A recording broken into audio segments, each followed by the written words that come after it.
ಎಲ್ರಿಗೂ ನಮಸ್ಕಾರ. ಇವತ್ತು ಒಂದು ಬಹಳ ಮುಖ್ಯವಾಗಿರ್ತಕ್ಕಂತಹ ಒಂದು ಟಾಪಿಕ್ಕು ಏನಂತಂದರೆ ಸ್ಪರ್ಧಾತ್ಮಕ ಪರೀಕ್ಷೆ ಅಂತಕ್ಕಂಥದ್ದು.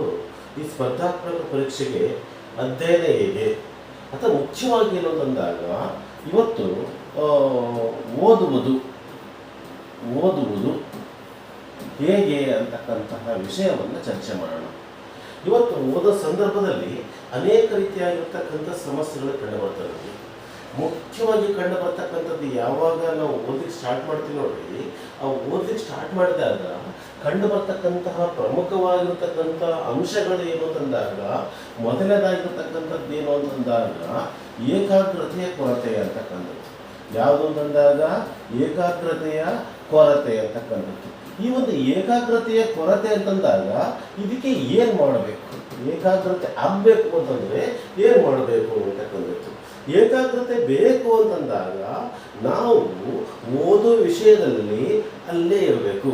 ಎಕ್ಸಾಂಪಲ್ ಹೇಳ್ತೀನಿ ಕೇಳಿದ್ರೆ, ನಾವು ಯಾವುದೋ ಒಂದು ಪರೀಕ್ಷೆ ಪುಸ್ತಕನ ಓದ್ತಾ ಇದ್ದೀವಿ. ಎಕ್ಸಾಂಪಲ್ ಯಾವುದೋ ಒಂದು ಹಿಸ್ಟ್ರಿ ಆಗಿರ್ಬೋದು, ಒಂದು ಜಿಯೋಗ್ರಫಿ ಆಗಿರ್ಬೋದು, ಅಥವಾ ಯಾವುದೋ ಕಾನ್ಸ್ಟಿಟ್ಯೂಷನ್ ವಿಷಯ ಆಗಿರ್ಬೋದು, ಕನ್ನಡ ಆಗಿರ್ಬೋದು, ಇಂಗ್ಲೀಷ್ ಆಗಿರ್ಬೋದು, ನಿರಂತರವಾಗಿ ಓದ್ತಾ ಇರ್ತೀವಿ ನಾವು. ಎಕ್ಸಾಂಪಲ್ ಹೆಂಗಂತಂದಾಗ ಯಾವುದೋ ಒಂದು ಪುಸ್ತಕ ತಗೊಂಡಿದ್ದೀವಿ ನಾವು. ಈ ಪುಸ್ತಕದಲ್ಲಿ ನಾವೇನು ಮಾಡ್ತೀವಿ, 1ನೇ ಪೇಜ್ ಓದ್ತೀವಿ, 2ನೇ ಪೇಜ್ ಓದ್ತೀವಿ, 3ನೇ ಪೇಜ್ ಓದ್ತೀವಿ, 4ನೇ ಪೇಜ್ ಓದ್ತೀವಿ. ಇಲ್ಲಿ ಬಂದು ನಿಂತ್ಕೊಂಡಿರುತ್ತೆ ಅಂತ ಕಡೆ ಇಲ್ಲಿ ಬಂದು ನಿಂತ್ಕೊಂಡಾಗ ಏನಾಗುತ್ತೆ ಅಂತಂದರೆ ಯಾವುದೋ ಕಾರಣಕ್ಕಾಗಿ ನಾವು ಅಲ್ಲಿಂದ ಹೇಳ್ತೀವಿ. ಯಾವುದೋ ನಮಗೆ ಒಂದು ಮನೇಲಿ ಯಾರೋ ಕರಿಬೋದು, ಅಥವಾ ಯಾವುದೋ ಒಂದು ಫೋನ್ ಕಾಲ್ ಬರ್ಬೋದು, ಯಾವುದೋ ಬೇರೆ ವಿಷಯ ಇರ್ಬೋದು, ಊಟಕ್ಕೆ ತಿಳ್ಬೋದು, ಟೀ ಕುಡ್ಲಿಕ್ಕೆ ತಿಳ್ಬೋದು ಇದ್ದಾಗ ನಂತರ ನಾವು ಬಂದು ಕೂಡ್ತೀವಿ. ನಾವು ಕೂತ್ಕೊಂಡಾಗ ನಮ್ಗೆ ಏನಾಗುತ್ತೆ ಅಂತಂದಾಗ ಮತ್ತೆ ನಾವು ಈ ವಿಷಯವನ್ನು ಏನು ಮಾಡ್ತೀವಿ ಅಂತಂದಾಗ ಓದಿ ಸ್ಟಾರ್ಟ್ ಮಾಡ್ತೀವಿ. ಎಲ್ಲಿ ಓದಿ ಗೊತ್ತಿಲ್ಲ, ಅವಾಗ ಏನು ಮಾಡ್ತೀವಿ ಅಂತಂದಾಗ ಇಲ್ಲಿಂದ ಮತ್ತೆ ಓದೋದು ಸ್ಟಾರ್ಟ್ ಮಾಡ್ತೀವಿ. ಇಲ್ಲಿಂದ ಓದೋದು ಸ್ಟಾರ್ಟ್ ಮಾಡಿದಾಗ ಇಲ್ಲಿರ್ತಕ್ಕಂಥ ಯಾವುದೋ ವಿಷಯ ಓಹೋ ನಾನು ಆಲ್ರೆಡಿ ಓದಿನಿ ಅನಿಸುತ್ತೆ. ಈ ರೀತಿ ಆದಾಗ ಅವಾಗ ಏನು ಮಾಡ್ತೀವಿ ಅಂತಂದಾಗ ಆಲ್ರೆಡಿ ನಾವು ಓದಿದ್ದೇನೆ ಮತ್ತೆ ಓದ್ತಾ ಇದ್ದೀವಿ. ಈ ಥರ ಆಗಲಿಕ್ಕೆ ಏನು ಕಾರಣ ಅಂತಂದರೆ ನಮಗೆ ಏಕಾಗ್ರತೆ ಕೊರತೆ. ಏಕಾಗ್ರತೆ ಆಗಬೇಕು ಅಂತಂದರೆ ಏನು ಮಾಡಬೇಕು ಅಂತ, ಏಕಾಗ್ರತೆ ಉಂಟಾಗಬೇಕು ಅಂತಂದರೆ ಇದು ಪ್ರತಿಯೊಬ್ಬರ ಸಮಸ್ಯೆ. ಈ ಏಕಾಗ್ರತೆ ಇರ್ತಕ್ಕಂತಹ ವ್ಯಕ್ತಿ ಏಕಾಗ್ರತೆಯಿಂದ ಇರ್ತಕ್ಕಂಥದ್ದು ಏನು ಮಾಡಬೇಕು ಅಂತಂದಾಗ ನಾವು ಸರಳವಾಗಿರ್ತಕ್ಕಂತಹ ಒಂದು ಪರಿಹಾರವನ್ನು ನಾವು ಮಾಡ್ಕೊಳ್ಬಹುದು. ಈ ಸರಳವಾಗಿರ್ತಕ್ಕಂಥ ಪರಿಹಾರ ಅಂತಂದರೆ ನಾವು ಯಾವಾಗಲೂ ಒಂದು ಸೂತ್ರವನ್ನು ಪಾಲಿಸಬೇಕು. ಏನು ಅಂತಂದಾಗ ಬಿ ಪ್ರೆಸೆಂಟ್ ಅಂತಕ್ಕಂಥದ್ದು. ಈ ಬಿ ಪ್ರೆಸೆಂಟ್ ಅಂತಂದರೆ ನಾವು ಇದನ್ನು ರೂಢಿಸ್ಕೋಬೇಕು. ಇದನ್ನು ರೂಢಿಸ್ಕೊಂಡ್ರೆ ನಮ್ಮಲ್ಲಿ ಎಲ್ಲ ವಿಷಯಗಳಲ್ಲಿ ನಮಗೆ ಏಕಾಗ್ರತೆ ಬರುತ್ತೆ. ಈ ಬಿ ಪ್ರೆಸೆಂಟ್ ಅಂತಂದರೆ ಏನು ಮಾಡಬೇಕು ಅಂತಂದಾಗ ಈ ಬಿ ಪ್ರೆಸೆಂಟ್ ಅಂದರೆ ನಾವು ಏನು ಮಾಡ್ತಾ ಇದ್ದೀವಿ ಅದನ್ನೇ ಮಾಡೋದನ್ನು ನಾವು ಜೀವನದಲ್ಲಿ ರೂಢಿಸ್ಕೋಬೇಕು. ಉದಾಹರಣೆ ಹೇಳ್ತೀನಿ ಕೇಳ್ರಿ. ನಾವು ಎಕ್ಸಾಂಪಲ್ ನಾವೀಗ ಏನು ಮಾಡ್ತಾ ಅಂತಂದಾಗ ಊಟ ಮಾಡ್ತಾ ಇದ್ದೀನಿ. ಊಟ ಮಾಡ್ತಿರ್ಬೇಕು ಅಂತಂದರೆ ಏನು ಮಾಡಬೇಕು, ನಾವು ಕೇವಲ ಊಟವನ್ನು ಮಾಡೋದು ಮಾತ್ರ ರೂಢಿ ಮಾಡ್ಕೋಬೇಕು. ಊಟ ಮಾಡ್ಕೊಂತ ಬೇರೆ ಯಾವುದೋ ವಿಚಾರ ಮಾಡೋದನ್ನು ಇವತ್ತು ಕಂಡುಬರ್ತೇವೆ. ನಾವು ಊಟ ಮಾಡ್ಕೊಂತ ಫೋನ್ ನೋಡ್ತೀವಿ, ಫೋನಲ್ಲಿ ಏನೇನೋ ವಿಚಾರಗಳು ಬರ್ತಿರ್ತವೆ, ಯಾವುದೋ ವಿಷಯಗಳು ಕಂಡು ಬರ್ತಾ ಇದ್ದಾವೆ. ಅಥವಾ ನೀರು ಕುಡಿತಾ ಇದ್ದೀವಿ, ನೀರು ಕುಡ್ಕೊಂತ ಯಾವುದೋ ವಿಚಾರ ಮಾಡ್ತಕ್ಕಂಥದ್ದು. ಓದ್ತಾ ಇದ್ದೀವಿ, ಓದೋ ಸಂದರ್ಭದಲ್ಲಿ ಕೆಲಸದ ಬಗ್ಗೆ ಆಲೋಚನೆ ಮಾಡೋದು. ಎಲ್ಲೋ ಒಂದು ಕಡೆ ಕೆಲಸಕ್ಕೆ ಹೋಗಿರ್ತೀವಿ, ಬೇರೆ ಏನೇ ಕೆಲಸ ಮಾಡ್ತೀವಿ, ಅಲ್ಲಿ ಓದೋದ ಬಗ್ಗೆ ಆಲೋಚನೆ ಮಾಡೋದು. ಈ ರೀತಿಯಾಗಿರ್ತಕ್ಕಂಥ ಅಂಶಗಳು ಕಂಡು ಬರ್ತವೆ. ಇದರಿಂದ ನಮ್ಮಲ್ಲಿ ಏಕಾಗ್ರತೆಯ ಕೊರತೆ ಉಂಟಾಗುತ್ತೆ.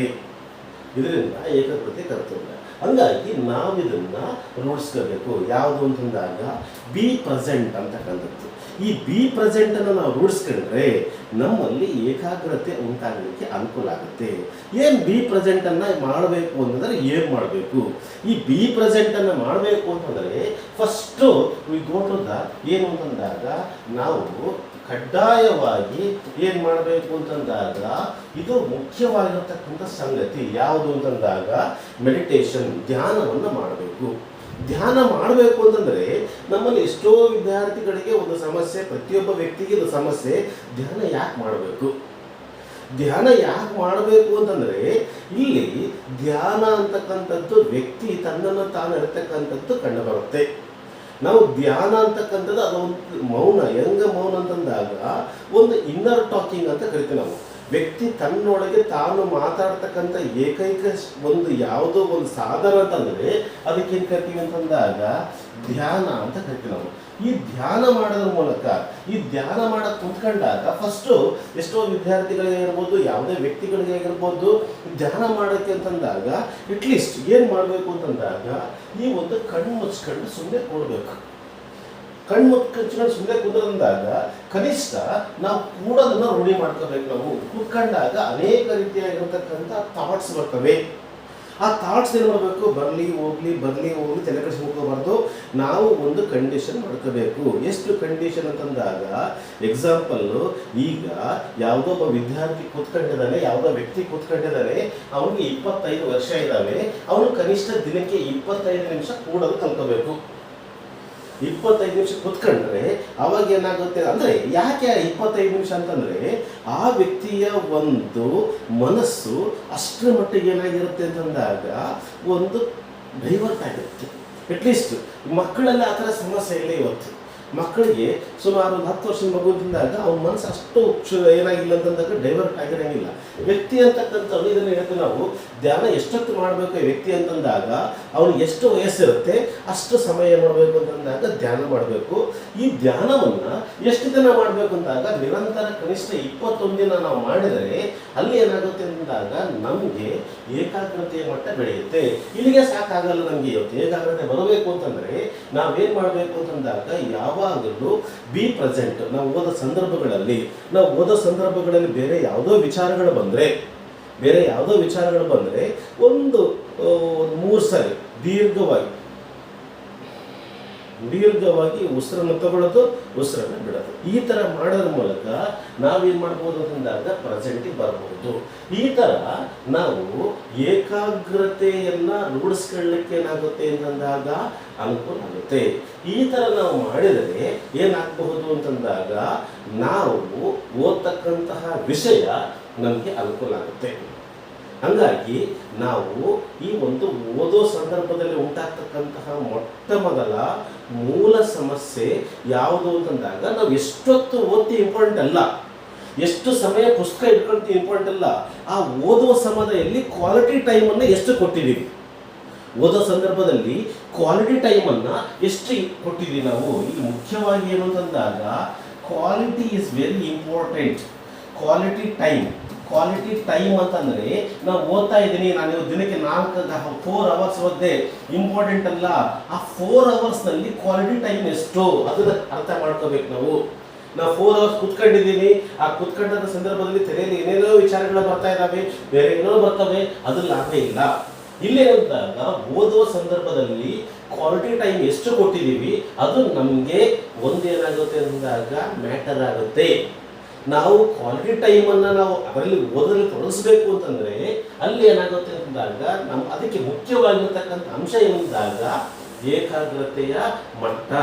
ಹಂಗಾಗಿ ನಾವು ಜೀವನದಲ್ಲಿ ಅಥವಾ ನಾವು ಯಾವುದೋ ಒಂದು ಸ್ಪರ್ಧಾತ್ಮಕ ಪರೀಕ್ಷೆಯಲ್ಲಿ ಏನೋ ಮಾಡ್ತಾ ಇದ್ದೀವಿ, ಯಾವುದೋ ಕೆಲಸ ಮಾಡ್ತಾ ಇದ್ದೀವಿ, ಅಲ್ಲಿ ಏನು ಮ್ಯಾಟ್ರ್ ಆಗುತ್ತೆ ಅಂತಂದಾಗ ನಮ್ಮ ರಿಸಲ್ಟ್ ಇಂಪಾರ್ಟೆಂಟು. ಅಂತಂದಾಗ ಆ ರಿಸಲ್ಟ್ಗೆ ಕ್ವಾಂಟಿಟಿ ಇಂಪಾರ್ಟೆಂಟ್ ಅಲ್ಲ. ದಿನಕ್ಕೆ 8 ತಾಸು ಓದ್ತೀನಿ ಇಂಪಾರ್ಟೆಂಟ್ ಅಲ್ಲ. 8 ತಾಸಿನಲ್ಲಿ ಎಷ್ಟು ಸಮಯ 100% ಇನ್ವಾಲ್ವ್ಮೆಂಟ್ ಆಗಿದ್ದಿ ಅದು ಮುಖ್ಯ ಆಗುತ್ತೆ. ಹಂಗಾಗಿ ಓದುವ ಸಂದರ್ಭದಲ್ಲಿ ಕ್ವಾಲಿಟಿ ಟೈಮು ಇಂಪಾರ್ಟೆಂಟು. ಈ ಕ್ವಾಲಿಟಿ ಟೈಮ್ ಅಂತಂದರೆ ನಮಗೆ ಯಾವಾಗ ಓದಬೇಕನ್ಸುತ್ತೆ ಆ ಸಂದರ್ಭದಲ್ಲಿ ಬಿ ಪ್ರೆಸೆಂಟ್ನಿಂದ ನಾವೇನು ಮಾಡಬೇಕು ಅಂತಂದಾಗ ಓದಕ್ಕೆ ಅನುಕೂಲ ಮಾಡಿಕೊಂಡ್ರೆ ನಮ್ಮ ಓದುವ ಸಾಮರ್ಥ್ಯ ಹೆಚ್ಚಾಗುತ್ತೆ. ಇದರಿಂದ ನಮಗೆ ನಿರೀಕ್ಷಿತವಾಗಿರ್ತಕ್ಕಂಥ ಫಲಿತಾಂಶಗಳು ಬರೋದಕ್ಕೆ ಅನುಕೂಲ ಆಗುತ್ತೆ. ಈ ರೀತಿಯಾಗಿ ನಾವು ಏಕಾಗ್ರತೆಯ ಮಟ್ಟವನ್ನು ಹೆಚ್ಚು ಮಾಡ್ಕೊಂಡು ಓದಿದ್ದೇ ಆದರೆ ನಮ್ಮ ಒಂದು ಸಾಧನೆಯ ಪ್ರಮಾಣ ಹೆಚ್ಚಾಗುತ್ತೆ ಅಂತಕ್ಕಂಥ ತಿಳಿಸ್ತಾ ವಿಡಿಯೋ ಮುಗಿಸ್ತಾ ಇದ್ದೀನಿ. ಧನ್ಯವಾದಗಳು.